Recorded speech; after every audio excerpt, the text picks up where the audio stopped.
آج میں آپ کو پھر ان دنوں کا واقعہ سنانے لگا ہوں جب میں امریکہ کی ایک مسجد میں رہا کرتا تھا۔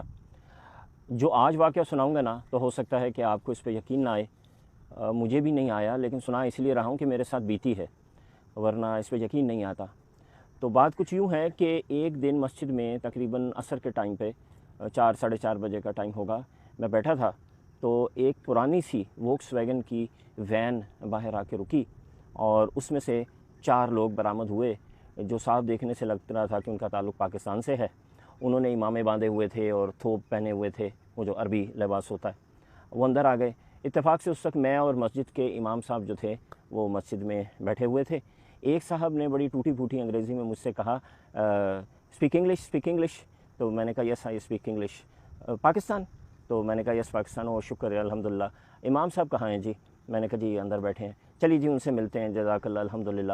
میں نے اندازہ لگایا کہ 4 لوگوں میں سے 3 کی عمریں جو ہیں وہ تقریباً 35 سے 50-55 کے بیچ میں ہیں، اور جن کو وہ امام صاحب بول رہے تھے نا، امیر صاحب بول رہے تھے، ان کی عمر کوئی 70 کے قریب ہوگی۔ خیر میں ان کو امام صاحب کے پاس لے گیا۔ جو امیر صاحب تھے ان کو عربی آتی تھی، انہوں نے امام صاحب سے عربی میں بات کرنا شروع کر دی۔ دوسرے بھائیوں نے سامان نکالا، گاڑی سے مسجد میں رکھا، مجھ سے بات چیت شروع کر دی۔ تو تھوڑی دیر کے بعد وہ کمفرٹیبل ہو گئے، انہوں نے مسجد میں بستر وغیرہ بچھا لیے، واش روم چلے گئے۔ امام صاحب نے ان کو چھوڑا اور میرے پاس آ گئے اور کہنے لگے کہ اب آپ نے نا ان کے رہن کا، صحن کا اور کھانے پینے کا ذرا خیال رکھنا ہے۔ تو میں نے کہا کہ قصہ کیا ہے؟ انہوں نے مجھے بتایا، جو مجھے 22 سالہ ایک یونیورسٹی اسٹوڈنٹ، میں اس وقت سوفومور تھا، یعنی میں 2nd year of university education میں تھا، مجھے اس وقت تک یہ نہیں پتہ تھا جو انہوں نے بتایا۔ انہوں نے کہا جی یہ سال کی جماعت ہے جو پاکستان میں جگہ ہے، یہ سعودی امام صاحب ہیں جو مجھے پاکستانی کو بتا رہے ہیں۔ تو یہ وہاں رائے بنڈ سے نکلتی ہے سالانہ اجتماع سے، اور انہوں نے سال یہاں پیدل کی جماعت ہے، انہوں نے ساؤتھ آف US سے بالکل اپ نارتھ جانا ہے، اور انہوں نے یہ سفر طے کرنا ہے اور یہ پیدل چلیں گے۔ پیدل چلنے کا طریقہ یہ ہے کہ جب کوئی علاقہ آئے گا تو یہ پیدل چل پڑیں گے، جب علاقے سے نکل جائیں گے تو پھر یہ اپنی وین میں بیٹھیں گے، جہاں پہ بھی جگہ ملے گی رات کو ٹینٹ لگا لیں گے، کھانے پینے کا سامان کی اپنی وین کے اندر موجود ہے، اور یہ بس اس طرح چلتے چلتے 1 سال پورا کریں گے۔ میں ظاہر ہے بینگ اے یونیورسٹی اسٹوڈنٹ، مجھے بڑا عجیب سا لگا، اور میں نے بڑا شور مچایا امام صاحب کے سامنے کہ یہ کون سا زندگی گزارنے کا طریقہ ہے، and what a waste of time and blah blah blah بلا۔ خیر مہمان تھے، میں ان کی خدمت میں لگ گیا، لیکن مجھے ان کے اس طریقے پہ غصہ بڑا آیا۔ رات ہوئی تو ان میں سے ایک صاحب نے مجھے کہا کہ حضرت کہیں ٹیلی فون بوتھ پہ لے چلیے، ہم نے پاکستان واپس اپنے مرکز پہ بتانا ہے کہ ہم کہاں پہنچے ہیں۔ میں نے کہا چلیے، میں نے اپنی گاڑی نکالی، ان کو لے کے ٹیلی فون بوتھ پہ گیا۔ انہوں نے وہاں کال ملانے کی کوشش کی، ٹائم کا فرق تھا، کال نہ ملی، تو کہنے لگے کہ فون تو مل نہیں رہا۔ اچھا بھائی کو کرتا ہوں، پتہ چلا ان کے بھائی بھی تبلیغی جماعت میں ہیں، تو انہوں نے اپنے بھائی کو کال کی اور ان کو کہتے ہیں کہ بھائی ہم اس جگہ پہنچ گئے ہیں اور الحمدللہ ہمارا سفر ٹھیک ہے، امیر صاحب نے کہا ہے کہ آپ لوگوں کو مطلع کریں، آپ مرکز میں جا کے بتا دیجیے گا کہ ہم یہاں پہنچے ہیں، کل یہاں سے نکلیں گے تو فلاں جگہ جائیں گے۔ فون انہوں نے رکھا تو کہتے ہیں لا حول ولا قوت الا باللہ۔ میں نے کہا حضرت کیا ہوا؟ تو کہتے ہیں چلیں گاڑی میں بیٹھے میں بتاتا ہوں۔ گاڑی میں بیٹھ کے مجھے کہتے ہیں میری تو وائف کی ڈیلیوری تھی حضرت 2-3 دن پہلے، تو وہ تو میں پوچھنا ہی بھول گیا کہ وہاں کیا سلسلہ رہا۔ یہ انہوں نے کہا نا تو میں تو پہلے ہی غصہ آیا ہوا تھا، میں تو غصے سے میرا برا حال ہو گیا۔ واپس میں مسجد میں پہنچا، میں نے امام صاحب کو سائڈ پہ کیا اور میں نے کہا کہ ان سے انگلش میں کہ میں ان کا احترام کر سکتا ہوں؟ یہ تو ایسا آدمی ہے کہ جس کو اپنی بیوی کی فکر نہیں ہے، اپنا تو بتا دیا کہ میں کہاں پہنچا ہوں، اور ان کو یہ تک نہیں پوچھا کہ میری بیوی خیریت سے ہے، ہمارے ہاں کیا بچہ ہوا اور والا سب کچھ۔ میرے امام صاحب بڑے خاموشی سے انہوں نے میری بات سنی، انہوں نے کہا بات چیزیں وقت کے ساتھ سمجھ آتی ہیں برادر، آپ کو یہ چیز ابھی نہیں سمجھ آئے گی، آگے چل کے سمجھ میں آئے گی۔ خیر اینی ویز دوسرے دن جناب وہ وہاں سے چلے، پہلے مسجد سے نکلے، پیدل چلتے چلتے انہوں نے پورا چھوٹا سا وہ ایک گاؤں سا قصبہ تھا اس کو کراس کیا، اس کے بعد وہ وین پہ بیٹھے اور کہنے لگے کہ ہم رات جو ہے نا تقریباً فلاں جگہ جا کے، یعنی وہ جگہ وہاں سے بنتی تھی تقریباً 10 کلومیٹر دور، انہوں نے کہا 10 کلومیٹر وہاں جا کے ہم پڑاؤ ڈالیں گے۔ ٹھیک ہے جی، 9:30 بجے کے قریب، نہیں 8:30 بجے کے قریب امام صاحب مجھے کہتے ہیں چلیں وہاں چلتے ہیں اور دیکھتے ہیں کہ جو جماعت ہے وہ پراپرلی انہوں نے ٹینٹ وغیرہ لگا لی ہے کہ نہیں۔ میں نے کہا ٹھیک ہے، تو میں ان کے ساتھ گاڑی میں بیٹھ گیا، ہم چلنا شروع ہوئے، راستے میں ہم دیکھتے جاتے تھے اندھیرے میں، کہیں روشنی نظر آئے، ٹینٹ نظر آئے۔ آخر جا کے ہمیں تھوڑا آگے جب ہم نے شہر سے نکل گئے تو اندھیرے میں بالکل ایک جگہ ٹینٹ لگا نظر آ گیا، وہ بتی سی جل رہی تھی۔ ہم وہاں پہنچے تو وہاں جب میں نے ٹینٹ لگا دیکھا اس جگہ پہ، تو میرے تو جسم میں نا ایک کپ کپی دوڑ گئی میں حیران پریشان. میں نے امام صاحب کو کہا کہ یہ تو فلاں چرچ کی جگہ ہے, یہ ان کا پارکنگ لاٹ ہے, یہ جو پیچھے ہے یہ خالی جگہ نہیں ہے, یہ تو چرچ کی جگہ ہے. اچھا وہاں سلسلہ یوں ہے امریکہ میں, ٹیکسس میں, مجھے نہیں پتا اب کیا ہے سلسلہ. اس وقت تو یہ تھا کہ اگر آپ کسی نے آپ کی زمین سے گزرے بغیر اجازت کے یا وہاں ٹھہر گئے تو آپ ان کو گولی مار سکتے ہیں, اور آپ کو کسی قسم کا کوئی لا جو ہے نا آپ کے خلاف کام نہیں کرے گا. تو میں نے امام صاحب کو کہا کہ امام صاحب جلدی سے اندر چلیں, ان کو یہاں سے اٹھائیں, یہ تو بڑا مسئلہ ہو جائے گا, یہ تو گولی چل جائے گی, وہ تو ان کو مار دیں گے, ان کو سمجھ ہی نہیں ہے, ان کو تو پتہ ہی نہیں ہے, ان کو تو اندازہ ہی نہیں ہے کہ یہاں کیسے چلتا ہے, دیکھیں یہ کوئی کرنے کی بات ہے. یہ ہم بولتے بولتے ٹینٹ میں داخل ہو گئے.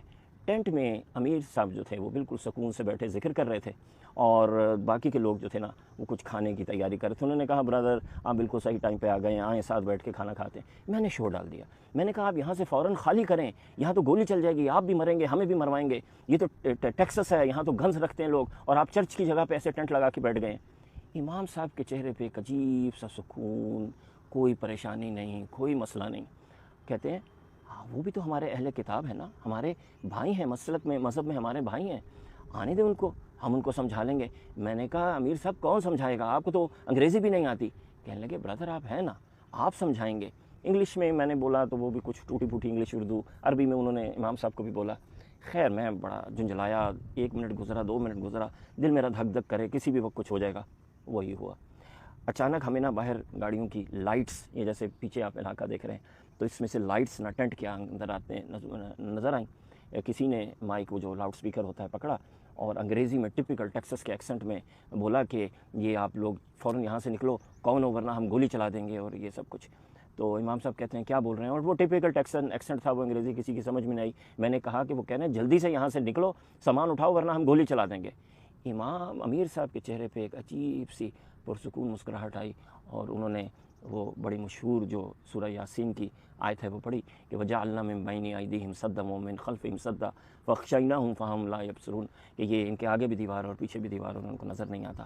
خیر مجھے اس وقت اس کی بہت زیادہ سمجھ بھی نہیں تھی, وہ تو اس دن کے بعد مجھے اس آیت کا پتہ چلا کہ یہ ہے کیا اور اس میں کتنی پاور ہے.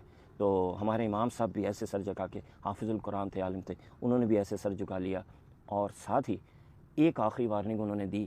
1 منٹ کی خاموشی ہوئی اور تابڑ توڑ گولیاں چلنا شروع ہو گئیں. اتنی تیزی سے اتنی گولیاں انہوں نے چلائیں کہ بس ایسے لگ رہا تھا کہ وار زون ہے, اور گاڑیاں بھی اتنی ہی دور کھڑی تھیں جتنا میں ہوں, اور یہ پیچھے تھوڑا سا یہ جو کھلا علاقہ ہے. گولیاں چلتی تھیں اور ایک گولی ٹینٹ کو نہیں لگ رہی تھی. سمجھ نہیں آ رہی تھی کہ گولیاں کہاں سے جا رہی ہیں.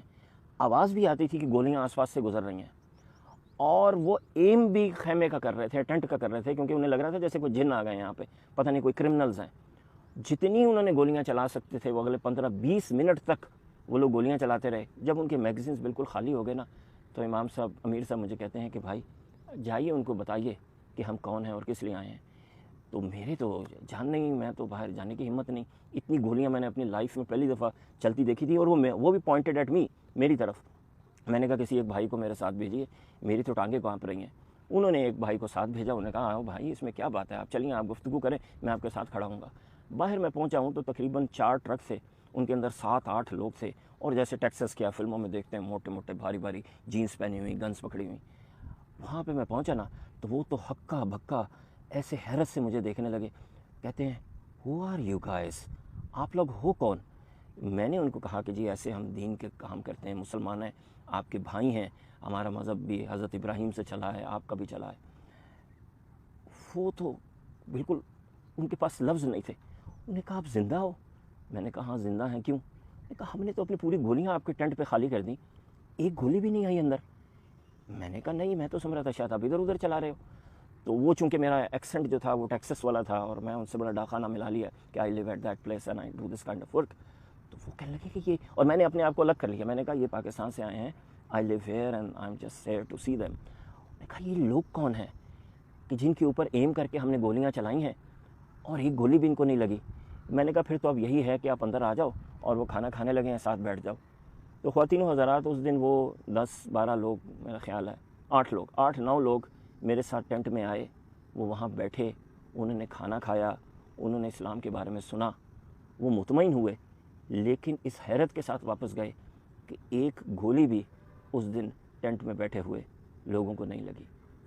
اب یہ ظاہر ہے یقین نہ آنے والی بات ہے, مجھے بھی آج تک یقین نہیں آیا کہ گولیاں کیوں نہیں لگیں, جبکہ انہوں نے ہنڈریڈز میں چلائی ہوں گی. 20 منٹ تک آپ ذرا سوچئے کہ 6-7 بندوقیں چلیں گی آٹومیٹک رائفلس، تو کتنی گولیاں چل گئی ہوں گی. اس میں اب ایک بات ہے جو ہمیں نا اپنے کلچر میں اس وقت بہت زیادہ سمجھنے کی ضرورت ہے. دیکھیے ضروری نہیں ہے کہ ہر بات ہمیں سمجھ میں آئے اور تبھی ہم اس کو مانیں، اور یہ بھی ضروری نہیں ہے کہ جو بھی ٹھیک بات ہے نا وہ صرف ہمارے ساتھ ہی ہو رہی ہو، جو بھی ہمارا مخالف نظریہ ہے نا وہ ہمیشہ غلط ہی ہو. ضروری نہیں ہے.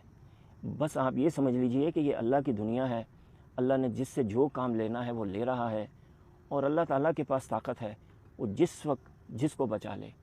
اس لیے سکون میں رہیں، خوش رہیں، دوسرے کو عزت دیں، دوسرے کے اوپینین کی رسپیکٹ کریں، اور مطمئن ہو کے اپنی زندگی گزاریں. شکریہ.